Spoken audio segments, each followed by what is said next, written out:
नमस्कार, मैं हूं आपके साथ इश्तियाक अहमद और आप देख रहे हैं आर्य न्यूज। बुलेटिन की शुरुआत करेंगे इस वक्त बड़ी और अहम खबर से, जहां पर ट्रैक्टर ट्रॉली और रोडवेज बस में भीषण टक्कर हुई है और ट्रैक्टर चालक की मौके पर ही मौत हो गई है। और वहीं आपको बता दें कि बस में करीब सवार आधा दर्जन थे और वहीं आपको बता दें कि करीब आधा दर्जन यात्री घायल हुए हैं और पुलिस ने घायलों को अस्पताल में भर्ती कराया गया है। तो वहीं आपको बता दें कि कटघर थाने के रामगंगा नदी का ये मामला है, जहां पर ये हादसा हुआ है। और वहीं आपको बता दें कि बस चालक की मौके पर ही मौत हो गई और करीब 6 लोग घायल बताए जा रहे हैं और घायलों को पुलिस ने अस्पताल में भर्ती कराया गया। और इसके अलावा आपको बता दें कि ट्रैक्टर ट्रॉली और रोडवेज बस में ये टक्कर हुई है और रोडवेज बस में करीब आधा दर्जन से ज्यादा यात्री सवार थे और जिसमें ट्रैक्टर चालक की मौके पर ही मौत हो गई है। इस वक्त की बड़ी खबर आपको बता रहे हैं, जहां पर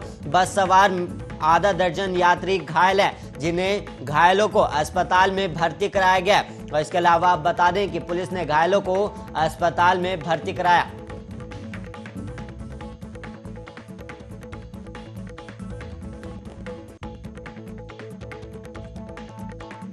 और वहीं इस वक्त एक और बड़ी खबर सामने आ रही है, जहां पर लखनऊ एयरपोर्ट के बाहर यात्रियों का हंगामा देखने को मिला है। और वहीं आपको बता दें कि चौधरी चरण सिंह इंटरनेशनल एयरपोर्ट पर हंगामा देखने को मिला है। सऊदी अरब जाने वाली स्पाइस जेट की फ्लाइट रद्द के बाद अचानक रद्द होने से यात्री नाराज हो गए, जिसके बाद उन्होंने जमकर हंगामा काटा। इस वक्त की बड़ी और अहम खबर, जहां पर चौधरी चरण सिंह इंटरनेशनल एयरपोर्ट के बाहर लोगों ने जमकर हंगामा काटा। और वहीं आपको बता दें कि अचानक रद्द होने से नाराज यात्रियों ने यह हंगामा काटा है और लखनऊ एयरपोर्ट के बाहर यात्रियों ने हंगामा किया। और वहीं आपको बता दें यह हंगामा सऊदी अरब जो फ्लाइट जा रही थी उसे अचानक रद्द करने के बाद यात्री नाराज हो गए, जिसके बाद उन्होंने एयरपोर्ट के बाहर जमकर हंगामा काटा। और वहीं आपको बता दें कि सऊदी अरब जाने वाली स्पाइस जेट की फ्लाइट अचानक रद्द कर दी गई, जिसके बाद यात्रियों में गुस्सा देखने को मिला। इसके बाद यात्रियों ने जमकर हंगामा काटा।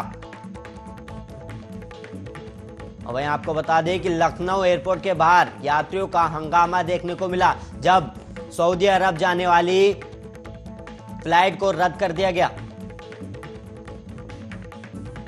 और वहीं इस वक्त एक और बड़ी खबर आ रही है सामने, जो कि कोरोना से रिलेटेड है। वहीं आपको बता दें कि उत्तर प्रदेश में कोरोना के 59 नए मरीज मिले हैं, जिसके बाद आपको बता दें कि लखनऊ में 12, गाजियाबाद में 16, गौतम बुद्ध नगर में 5, गोंडा में 4, प्रयागराज में 3, वाराणसी, झांसी, मेरठ में करीब 2-2 मामले सामने आए। इसके अलावा आपको बता दें अलीगढ़, उन्नाव और बिजनौर में 2-2 केस आए हैं सामने। और प्रदेश में अब एक्टिव केसों की संख्या 323 हो गई है। लगातार देश में ओमिक्रॉन वेरिएंट के मामले सामने आ रहे थे, उसके बाद अब उत्तर प्रदेश में भी कोरोना के मामलों में इजाफा देखने को मिल रहा है। इसके अलावा आपको बता दें कि पिछले 24 घंटे में उत्तर प्रदेश में कोरोना के 59 नए मामले सामने आए, जिसके बाद आपको बता दें कि उत्तर प्रदेश में एक्टिव मरीजों की संख्या 323 हो गई है। इसके अलावा आपको बता दें कि गोंडा में 4, प्रयागराज जिले में 3, वाराणसी, झांसी में 2 कोरोना मरीज सामने आए। और इसके अलावा अलीगढ़, उन्नाव और बिजनौर में 2-2 केस सामने आए, जिसके बाद अब उत्तर प्रदेश में एक्टिव मरीजों की संख्या 323 हो गई है। और इसके अलावा आपको बता दें कि देश भर में ओमिक्रॉन वेरिएंट के अब तक 578 मामले सामने आ चुके हैं। और वहीं लगातार देश में कोरोना के मामले में उछाल देखने को मिल रहा था, इसके बाद अब लगातार उत्तर प्रदेश में भी कोरोना के मामले बढ़ रहे हैं।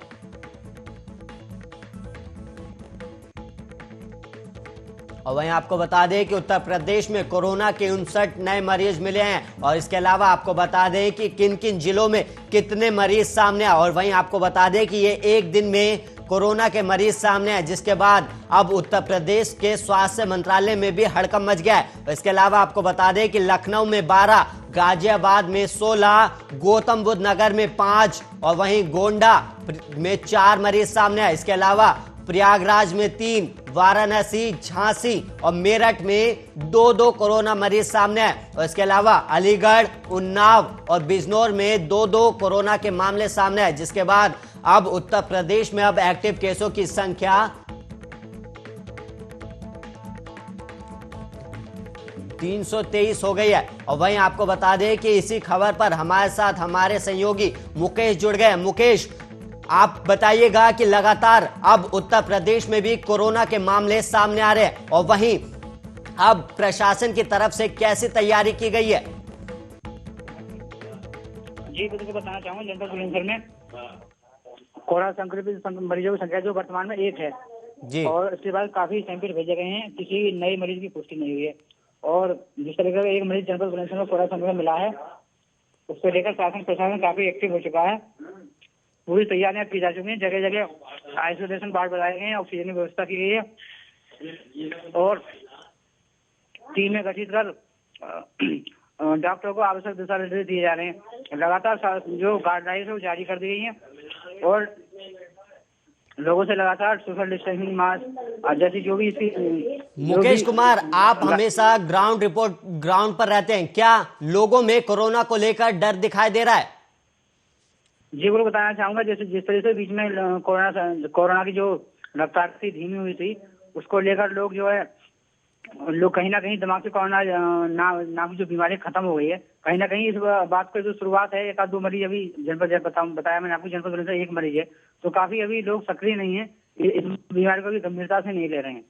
तो मुकेश, पूरे यूपी में नाइट कर्फ्यू लगाया गया कोरोना को रोकने के लिए और कोरोना पर काबू पाने के लिए, तो क्या नाइट कर्फ्यू का पालन किया जा रहा है?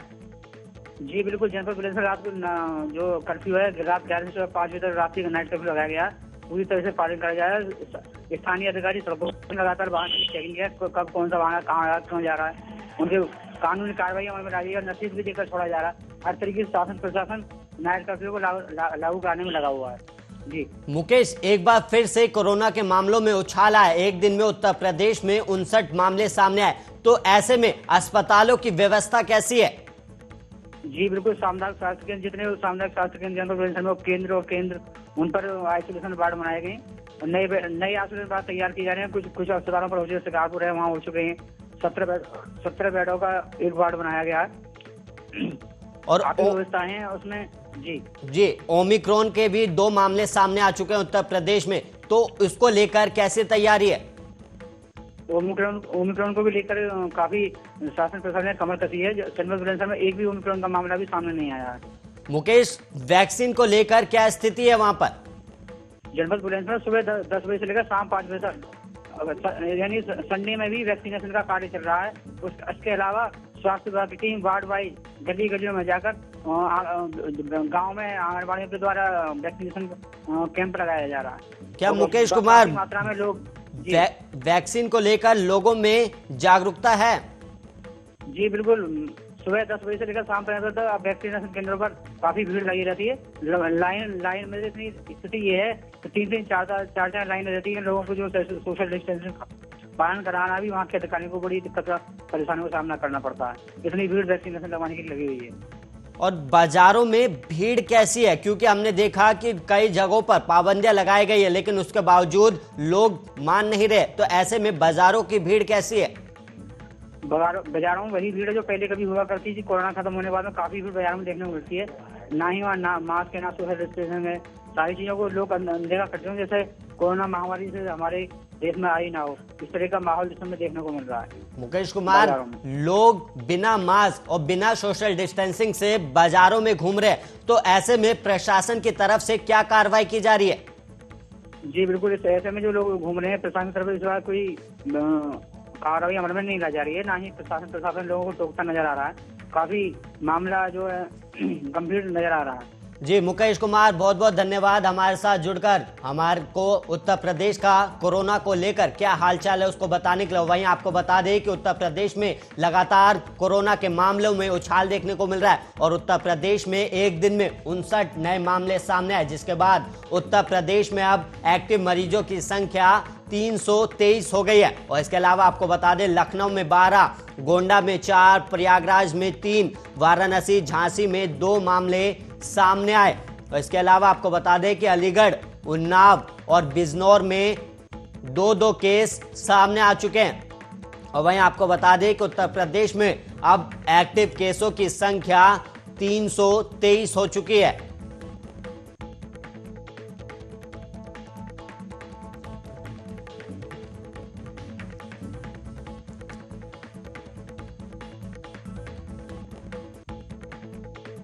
और वहीं दिल्ली एनसीआर में वायु प्रदूषण बेहद गंभीर श्रेणी में बरकरार है और विशेषज्ञों की माने तो प्रदूषण हवाओं के चलते दिल्ली एनसीआर के शहर रेड जोन में आ गए हैं और कुल मिलाकर देश में दिल्ली सर्वाधिक प्रदूषित शहर भी बन गया है। और इसके साथ ही 7वें दिन यानी सोमवार को भी हवा की सेहत गंभीर है और system of air quality and weather forecasting and research के अनुसार दिल्ली में सोमवार को एयर क्वालिटी इंडेक्स 433 है, जो बहुत गंभीर श्रेणी में माना जाता है। और गौरतलब है कि दिल्ली एनसीआर में प्रदूषण का स्तर बहुत बढ़ गया है और सोमवार को भी हालत बदतर है और ऐसे में विशेषज्ञों ने लोगों को घर से बेवजह नहीं निकलने के साथ बुजुर्गों और बच्चों को खास सतर्क बरतने की सलाह दी है। और सफर इंडिया ने चेतावनी भी दी है कि इस प्रदूषित हवा में घर से बाहर व्यायाम और कामकाज करना स्वास्थ्य के लिए घातक हो सकता है।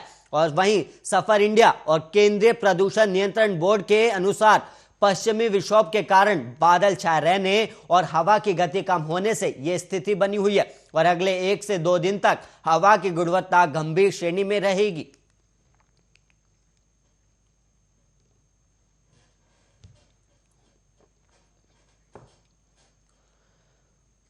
वहीं भारत और साउथ अफ्रीका के बीच 3 मैचों की टेस्ट सीरीज का पहला मैच सेंचुरियन में खेला जा रहा है और टीम इंडिया ने टॉस जीतकर पहले बल्लेबाजी का फैसला किया और पहले दिन ओपनर केएल राहुल के नाम रहा वो 122 रन बनाकर नाबाद रहे और उनकी इस पारी की बदौलत टीम इंडिया ने स्टंप्स तक 3 विकेट के नुकसान पर 272 रन बनाए और राहुल ने टेस्ट करियर का अपना 7वां शतक जड़ा है और इस पारी में राहुल ने कई रिकॉर्ड अपने नाम किए और साउथ अफ्रीका में शतक जड़ने वाले भारत के दूसरे ओपनर बन गए और उनसे पहले ये कारनामा वसीम जाफर कर चुके हैं और उन्होंने 2007 की सीरीज में 116 रन बनाए थे और इसके अलावा सेंचुरियन में शतक बनाने वाले वो दुनिया के तीसरे विदेशी बल्लेबाज हैं और राहुल के अलावा ऑस्ट्रेलिया के डेविड वार्नर और वेस्ट इंडीज के क्रिस गेल के नाम भी यहां पर शतक जड़ने का रिकॉर्ड है और राहुल ने जो 7 शतक बनाए वो इंग्लैंड,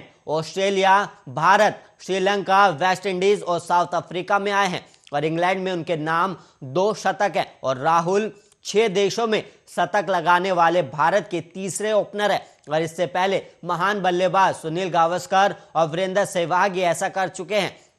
केएल राहुल का ये सेना देश साउथ अफ्रीका, इंग्लैंड, न्यूजीलैंड और ऑस्ट्रेलिया में बतौर ओपनर 4था शतक था और उन्होंने वीरेंद्र सहवाग, रवि शास्त्री और वीनू मांकड़ को पीछे छोड़ दिया और तीनों ने 3-3 शतक लगाए और राहुल अब सिर्फ गावस्कर से पीछे हैं और सुनील गावस्कर ने देशों में सबसे अधिक 8 शतक लगाए और सेंचुरियन टेस्ट का पहला दिन खत्म होने पर राहुल 122 रन बनाकर खेल रहे हैं और राहुल साउथ अफ्रीका में एक खास मुकाम हासिल करने के करीब है और वो अगर 48 रन और बना लेते हैं तो साउथ अफ्रीका में सबसे बड़ी पारी खेलने वाले भारतीय बल्लेबाज बन जाएंगे और साउथ अफ्रीका में बतौर भारतीय बल्लेबाज सबसे बड़ी पारी खेलने का रिकॉर्ड सचिन तेंदुलकर के नाम है और उन्होंने 1997 की सीरीज में 169 रन बनाए थे और इसके अलावा चेतेश्वर पुजारा और विराट कोहली ने भी 150 रन की पारी खेली है।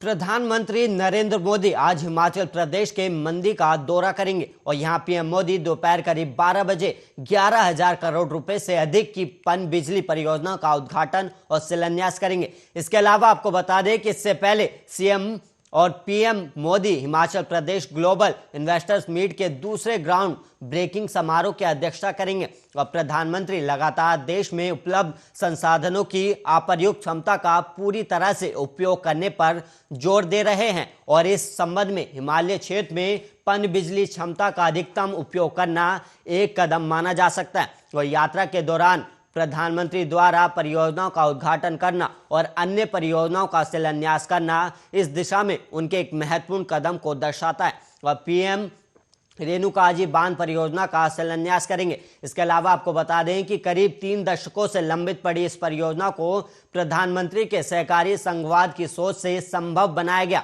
और इस परियोजना को संभव बनाने के लिए केंद्र सरकार 6 राज्यों हिमाचल प्रदेश, उत्तर प्रदेश, हरियाणा, राजस्थान, उत्तराखंड और दिल्ली से बातचीत कर उन्हें एक साथ लाई है। 40 मेगावाट की इस परियोजना का निर्माण करीब 7,000 करोड़ रुपए की लागत से किया जाएगा और यह दिल्ली के लिए बेहद लाभदायक साबित हो सकता है। और प्रधानमंत्री इस दौरान सावरा कुड्डू पनबिजली परियोजना का भी उद्घाटन करेंगे।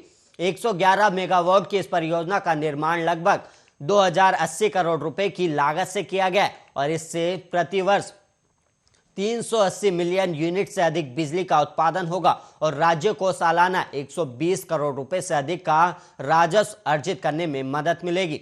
और वहीं PM Modi Himachal Pradesh global investors meet के दूसरे ग्राउंड ब्रेकिंग समारोह की अध्यक्षता करेंगे और इस बैठक से लगभग 28,000 करोड़ रुपए की परियोजनाओं की शुरुआत के साथ क्षेत्र में निवेश को बढ़ावा मिलने की उम्मीद है।